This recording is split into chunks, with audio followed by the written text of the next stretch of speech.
Good afternoon. Today is January 22nd. I'm your host, Francesca Warren, and I'm here for your education news that you need to know.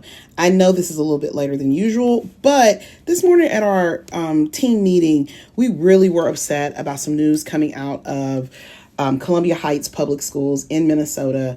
By now, you guys will see, but we'll post it right here.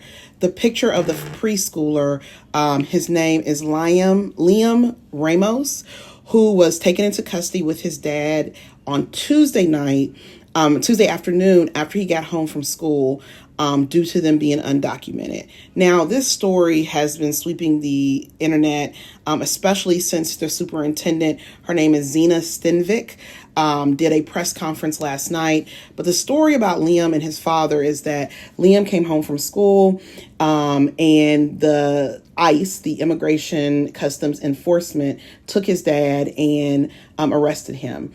When the news broke and the superintendent got in her car, went to the residence, and when she got there, she saw that the father's car was still running, and the agent had taken Liam out of the car and led Liam to the front door, and had him knock on the door to see if anyone else is home. Yes, absolutely disgusting, using the boy as a bait.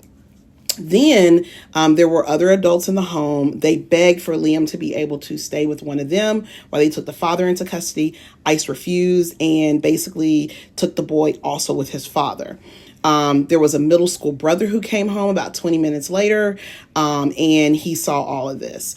By this time, two other principals have arrived, trying to lend support and help the family.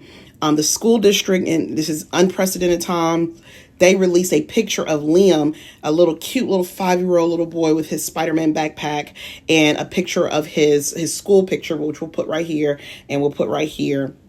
They released the pictures of it, and the superintendent is livid at the press conference that happens. And she specifically says, why would you detain a 5-year-old? You cannot tell me, I'm reading from our notes, that this child is going to be classified as a violent criminal. His teacher makes a comment and says Liam is a very bright young student. He's so kind and loving, and his classmates miss him. He comes to class every day and just brightens the room. All I want for him is to be back here and be safe. The detention of a young child will have ripple effects. Once his classmates learn the government took him away, I'm not qualified to talk about how much damage that is going to cause. It's not just the family, it's the entire community. And all these kids are now going to be facing secondary trauma.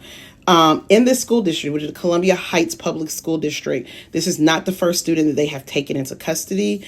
They have taken a custody of a child who, a 17-year-old, was taken away on January 14th. They pushed their way into an apartment, detained a 17-year-old Columbia Heights high school student and mother. Earlier on January 6th, a 10-year-old fourth grade student was reportedly taken into ICE custody while walking to elementary school with her mother. The superintendent said the child called their father during the arrest and was told she would be taken to school. However, when the father arrived, he learned that both his daughter and his wife had been detained. By the end of the school day, the mother and daughter were being held in a detention center in Texas. This is also the same place where we believe Liam and his father are being held.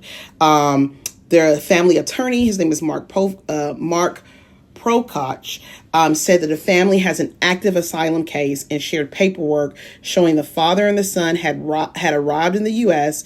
at a port of entry, meaning an official crossing point. For those who do not know this is seeking asylum is legal. That is the appropriate lawful way to do when you're coming into a country.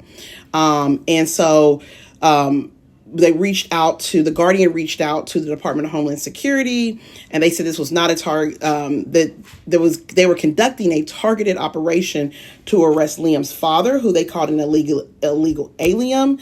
ICE did not target a child. McLaughlin alleges that the father fled on foot, abandoning his child, and for the child's safety, one of our ICE officers remained with the child while the officers apprehended his father. This has taken an enormous toll on students and teachers and community in this school district. Specifically, They've said our children are traumatized, their sense of safety in our community and our school is shaken. I can only speak on behalf of school staff when I say our hearts are shattered. After our fourth student was taken yesterday, I just thought someone has to hear this story. They are taking children.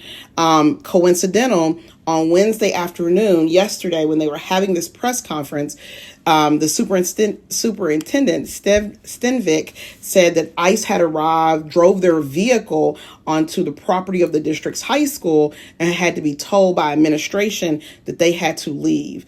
Specifically, she says, ICE agents have been roaming our neighborhoods, circling our schools, following our buses, coming into our parking lots, and taking our kids.